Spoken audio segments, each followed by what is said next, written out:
नमो बुद्धाय. जय भीम बंधू भगिनींनो, आपल्या चॅनलवर तुमचे मनपूर्वक स्वागत आहे. आज आपण भगवान बुद्धाच्या काळातील एका अशा स्त्रीची कथा ऐकणार आहोत, जिच्या आयुष्यात एका दिवसात इतकी दुःख आली की तिचे मानसिक संतुलन हरपले. पती, दोन्ही मुले, आई वडील आणि भाऊ सर्वांना गमावलेल्या त्या स्त्रीला जगण्याची कोणतीही आशा उरली नव्हती.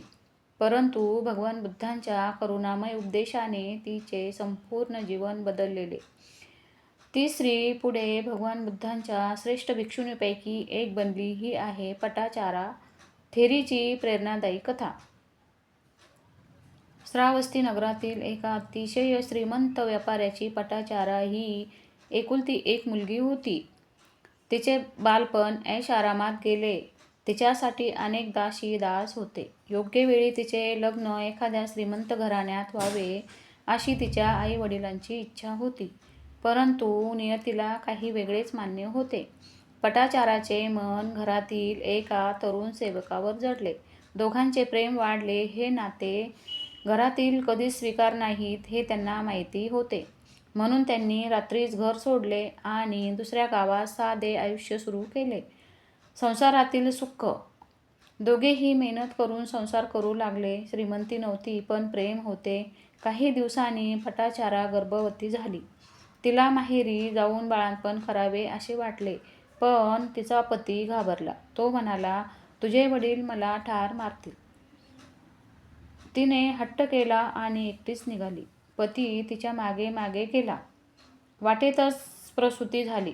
जंगलातच पहिल्या मुलाचा जन्म झाला. त्यातच दुसरे संकट. काही वर्षांनी ती पुन्हा गर्भवती झाली. पुन्हा माहेरी जाण्यासाठी दोघे निघाले. रस्त्यात प्रचंड वादळ सुरू झाले. पती झोपडी बांधण्यासाठी लाकडे आणायला गेला. तेवढ्यात एका विषारी सापाने त्याला दंश केला. क्षणात त्याचा मृत्यू झाला. सकाळी पतीचा मृत्यूदेह पाहून पटाचारा दुःखाने कोसळली. तरीही ती 2 मुलांना घेऊन ती पुढे निघाली. 2 मुलांचाही मृत्यू. समोर एक नदी होती. तिने आधी मोठ्या मुलाला नदीच्या पलीकडे बसवले. नंतर छोट्या मुलासाठी घेण्यासाठी ती परत आली. तेवढ्यात आकाशातून एक मोठा घार पक्षी खाली आला. त्याने बाळाला मांसाचा तुकडा समजून उचलून नेले.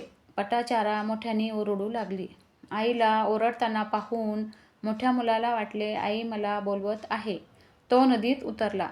प्रचंड प्रवाहात तो वाहून गेला. एका क्षणात तिचे दोन्ही मुलगे तिच्यापासून कायमचे दूर गेले. शेवटचा आघात. रडत रडत ती श्रावस्तीच्या दिशेने निघाली. वाटेत एका प्रवाशाला तिने आपल्या आई वडिलांच्या घरांबद्दल विचारले. तो म्हणाला, काल रात्रीच्या वादळात ते घर कोसळले. तुझे आई वडील आणि भाऊ तिघांचाही मृत्यू झाला. हे ऐकताच पटाचारा पूर्णपणे कोलमडली. तिने शुद्ध हरपली. तिचे मानसिक संतुलन बिघडले. ती रस्त्यावर वेड्यासारखी भटकू लागली. लोक तिची चेष्टा करू लागली. कोणी दगड मारले, कोणी अपमान केला. भगवान बुद्धांची भेट. एक दिवस भगवान बुद्ध जेतवन विहारात धम्मदेशना देत होते. पटाचारा तिकडे आली. लोक तिला हाकलू लागले, पण बुद्ध म्हणाले, तिला थांबवू नका, तिला माझ्याजवळ येऊ द्या. भगवान बुद्धांचा करुणामय आवाज ऐकताच तिचे मन शांत होऊ लागले. तिने स्वतःकडे पाहिले. तिच्या अंगावर वस्त्र नव्हती. लोकांनी तिला वस्त्र दिले. ती भगवान बुद्धांसमोर बसली आणि रडू लागली. बुद्धाचा उपदेश. भगवान बुद्ध म्हणाले, पटाचारा, या संसारात जे जन्माला येते ते एक दिवस नष्ट होते. प्रिय व्यक्तीचा वियोग अटळ आहे. अश्रूंनी मृत व्यक्ती परत येत नाहीत. सत्य जाणून धम्माच्या मार्गावर चालणारा मनुष्य खरे सुख प्राप्त करतो. हा उपदेश तिच्या हृदयाला स्पर्श करून गेला. तिच्या मनातील अज्ञानाचा अंधार दूर झाला. तिने भगवान बुद्धांकडे भिक्षुणी होण्याची विनंती केली. भगवान बुद्धांनी तिला संघात प्रवेश दिला. अरहंत पदाची प्राप्ती. पटाचारा मन लावून साधना करू लागली. या चिंतनातून तिच्या मनात प्रज्ञेचा प्रकाश जागृत झाला. तिने सर्व आसक्तीचा त्याग केला.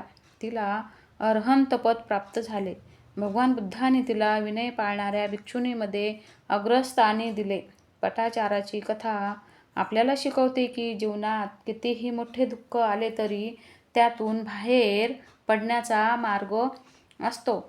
तुम्हाला ही कथा आवडली असेल तर व्हिडिओला लाईक, शेअर करा आणि अलका गणेश 1, 2, 3 ह्या चॅनलला सबस्क्राईब करायला विसरू नका.